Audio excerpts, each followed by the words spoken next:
सुबह की शुरुआत करते हैं। Hello everyone, welcome back to my channel.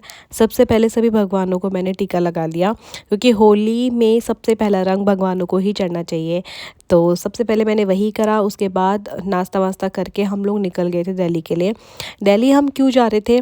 देखो, छुट्टी तो नहीं थी। एक दिन की छुट्टी पे हम कहाँ ही चले जाते, घूमने जा नहीं सकते, क्योंकि यहाँ पे वैसे ही इतना ज़्यादा माहौल ख़राब रहता है, मार पीट। आपने दिल्ली के दंगे तो सुनी लिए होली वाले। तो हम लोग सिर्फ गए थे अपनी जेठानी के वहाँ।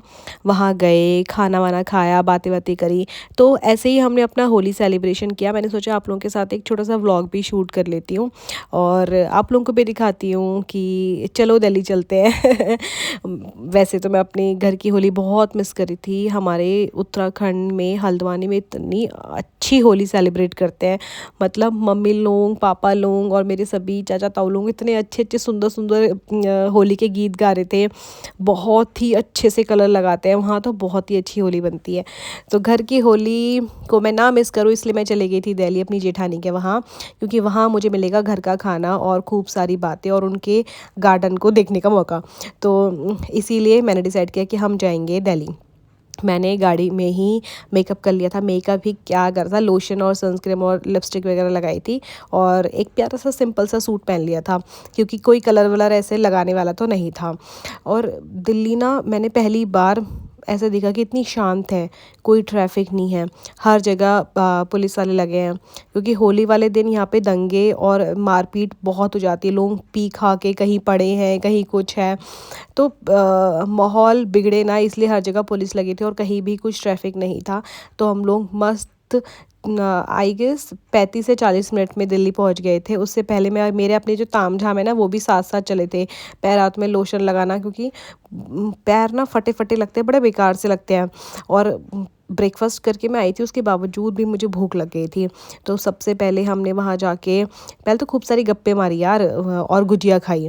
गुजिया भी घर पे किसी ने नहीं बनाई थी, ना हम लोगों ने बनाई थी, ना मेरी जेठानी ने बनाई थी, मतलब मेरी भाभी ने। मैं भाभी बोलती हूँ। तो हमने मार्केट से गुजिया खरीदी थी और मार्केट की गुजिया इतनी ज़्यादा मुझे पसंद नहीं है, टू बी ऑनेस्ट। बट ये है कि हाँ, एक फॉर्मेलिटी के लिए इंसान खा लेता है। देखो कितनी ज़्यादा सुनसान है, कहीं भी कोई हल्ला गुल्ला नहीं था। और जैसे ही हम लोग वहाँ पहुँचे, चाय पीने के बाद हम लोग सबसे पहले पहुँच गए छत गार्डन में, भाभी के सारे पौधे वगैरह देखना। और दिल्ली में ना भले ही जगह छोटी है, बट इतनी सुंदर सुंदर फूल, सब्जी, ऐसा कोई भी सब्जी नहीं है या फिर ऐसा कोई भी फूल नहीं है जो भाभी के मिनी गार्डन में नहीं होंगे। सब कुछ मिल जाएगा, लहसुन से लेकर हर वैरायटी के फूल, टमाटर, बैगन, करेला, पुदीना, धनिया सब लगा रखा है उन्होंने। और घर का अचार, नींबू का अचार, मुझे अभी भी जब मैं बोल रही हूँ ना, मेरे मुंह में इतना टेस्टी सा स्वाद आ रहा है। और गाजर, मूली, गोभी, सबका अचार डाला हुआ था। मतलब भाभी के पापा जी ने और उनकी बेटी ने, बहुत ही अमेजिंग था। और भाभी ने मुझे छोटे छोटे डिब्बे में खूब सारे अचार भर भर के दे देते कि तू भी ले जा खा। मैं जब भी भाभी के वहाँ जाती हूँ ना, भाभी ना जैसे पोटरी नहीं बांट देते कि छोटा छोटा चुटरम चुटरम सामान, ये ले, ये भी रख ले, ये ले, ये भी रख ले, ये भी रख ले।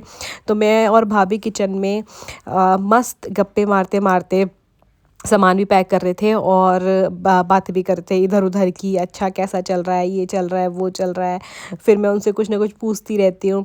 तो हम लोग ना बड़े मज़े करते हैं भाभी के साथ। मुझे बहुत, मतलब एक बोलते हैं ना कि ससुराल में कोई एक इंसान होता है जिसके साथ आपकी बहुत पड़ती है, तो वो है मेरी बड़ी भाभी।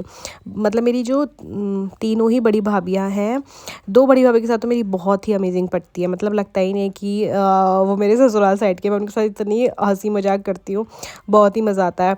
और भाभी के साथ मुझे खाना बनाने का मौका मिलता है। वो मुझे कुछ ना कुछ नई नई चीज़ें सिखाती रहती है। जैसे उन्होंने मुझे नए एक तरीके से भिंडी बनाना सिखाया, तो मैंने उनके साथ सीखती भी रहती हूँ। और मैं छोटी बहू हूँ, तो यार ऑब्वियस है कि थोड़ा बहुत उनको भी एक मौका मिलना चाहिए कि वो भी मेरे से सेवा का पूरा भरपूर एक वो उठाए, लुफ्त उठाए।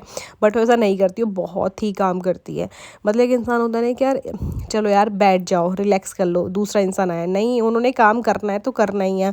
और यही मुझे उनकी सबसे अच्छी आदत लगती है। और मैं जब भी सोचूं ना कि मुझे उनके वहाँ जाना है, तो हमेशा मैं रेडी रहती हूँ कि यार चलो चलो भाभी के वहाँ जाना है। क्योंकि एक तो वो छोटी छोटी पोटलियाँ बांध देती है जो भी घर से सामान लाई होंगी, दूसरा उनके गार्डन को देखना और वहाँ से फूल के जो भी अगर इंडोर प्लांट है तो उनके मुझे पेड़ कट करके दे देगी, अगर सब्जियाँ लगी तो सब्जियाँ दे देंगी, मतलब कुछ भी जो भी उनको लगेगा कि मुझे इसको देना चाहिए वो मुझे सब कुछ दे देती है।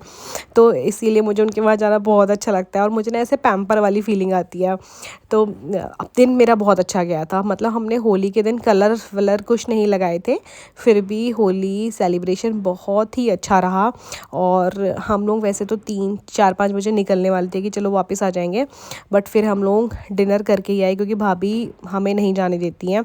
तो हम लोग आराम से डिनर विनर करके फिर आए और मेरी तबीयत ख़राब होना भी उसी दिन से स्टार्ट हो गई, वो भी मैं आपको लास्ट में बताऊंगी क्यों। क्योंकि मैंने खाई है 2 आइसक्रीम, मेरा थ्रोट इन्फेक्शन हुआ वो बात ठीक है, बट मेरे खुद के कर्मों के वजह से जो मैंने आइसक्रीम ठूसी है ना, ये सब उसी का फल है। मतलब मैं मानने वाली में से नहीं, मुझे ना आइसक्रीम कोई भी ठंडी चीज़ बहुत ज़्यादा पसंद है।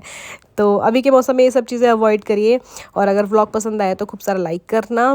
मैं ऐसे लॉन्ग व्लॉग शूट करने की पूरी कोशिश करूँगी क्योंकि मुझे भी अच्छा लगता है व्लॉग शूट करना। मिलते हैं नेक्स्ट व्लॉग में, तब तक के लिए बाय, प्रणाम, राधे राधे। और आइसक्रीम मत खाना, मेरी तरह तबीयत ख़राब हो जाएगी। और जितने भी मैं पौधे लाए थे ना, भाभी को स्टेटस शेयर करी थी, देखो भाभी मैंने सुबह आते ही नेक्स्ट दिन सारे लगा दिए, तो भाभी कहती very good very good. So मिलते हैं नेक्स्ट व्लॉग में, तब तक के लिए bye, good night, take care.